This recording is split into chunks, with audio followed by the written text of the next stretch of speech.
जैसे जैसे नाम जप करोगे आप हारते जाओगे। नाम जप क्या करेगा? आपको हराएगा, हर जगह हार जाओगे। आपके आश्रयों का नाश करेगा।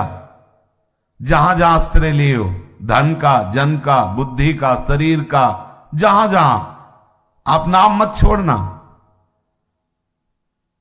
होता क्या है कि जब ये बात सुनते हैं कि नाम से सब बात बन जाती, शुरू करते, तो नाम बिगाड़ना शुरू करता है। क्या? जिनसे तुम्हारी बिगड़ी है, जिन जिन ने तुम्हें बिगाड़ा है, उनको बिगाड़ना शुरू करता है। अब वो नाम जापक समझ नहीं पाता, सत्संग ना होने के कारण उसको लगता है कि उल्टा फल हो रहा है। पहले शांति थी, पहले सब उन्नति हो रही थी, जब से नाम जब शुरू हुआ ये सब बिगड़ना शुरू हुआ। ये हम ऐसे नहीं कह रहे, खूब समझ के कह रहे हैं, कोई किसी भावावेश में नहीं कह रहे, खूब समझ के कह रहे। ये नाम आपके हर आश्रयों का नाश करेगा, ध्यान रखना। यदि आप भगवत मार्ग के पथिक हो तो बैठा लीजिए। धन का आश्रय लिया है तो हो सकता है खाने के लिए भी परेशानी आ जाए, नाश कर देगा हर आश्रय का, क्योंकि नाम अब ऐसे का आश्रय देगा जो आनंद का स्रोत है। आनंद कोश नहीं है, आनंद का स्रोत है, आनंद का समुद्र है। ओहो, कह दिया आनंद समुद्र है, अभी देखा का है? आनंद का समुद्र है हमारा प्रीतम, वहां हमें नाम पहुंचाएगा। तो कैसे पहुंचेंगे? जहां जहां आश्रय लिया उनका नाश करेगा। मैं जिस पर कृपा करता हूं उसका सर्वनाश कर देता हूं।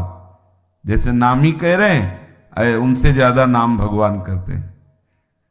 जहां जहां राग है उस राग का नाश करके प्रभु के चरणों में अनुराग कराएगा नाम। हिम्मत रखना। ये हम प्रभु के प्रेम मार्ग की बात कर रहे हैं। अगर धन चाहिए कि हमें नहीं चाहिए भगवान, नहीं चाहिए मोक्ष पद, हमें धन चाहिए, सच्ची कहते हैं ऐसे धनी बना देंगे नाम भगवान, देख लेना माला माल हो जाओगे। पर ऐसा नहीं कि एक महीना जपने के बाद दिखाओ कि भाई चेक आए कि नहीं आई है, वो माला माल वाली चेक आई कि नहीं। नाम पहले तुम्हारे अशुभों को नष्ट करेगा। जो ही आप नाम जब शुरू करेंगे हो सकता है घाटा हो जाए। भगवत प्राप्ति की बात नहीं कर रहे, धन ही प्राप्त होना है। आपको असली धनी बनाएगा नाम, पर आपका शुरू हो जाएगा जो अमंगल करने वाले आपके आचरण रहे हैं, अशुभ कर्म जमा है, पहले उनको विध्वंस करेगा। जब उनका नाश हो जाएगा तब शुरू होगा अनुकूलता आना।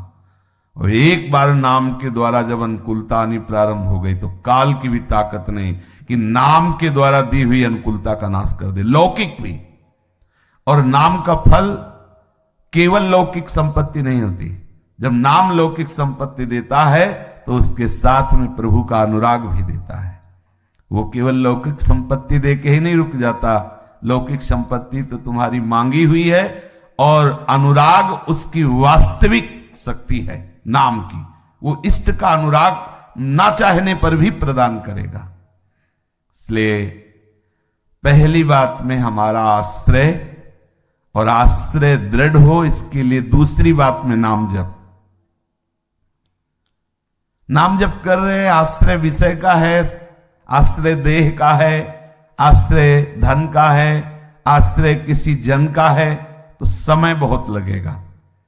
नाम हर आश्रय का विनाश करके आपके हृदय में चैन नहीं लेने देगा।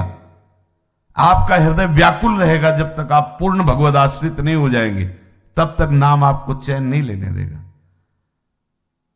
आश्रय पक्का नाम से ही होगा, और अगर आश्रय पक्का हो गया तो नाम छूटेगा नहीं।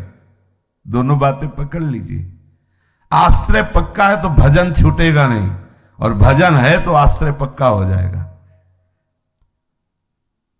शुरुआत आश्रय से ही होती है।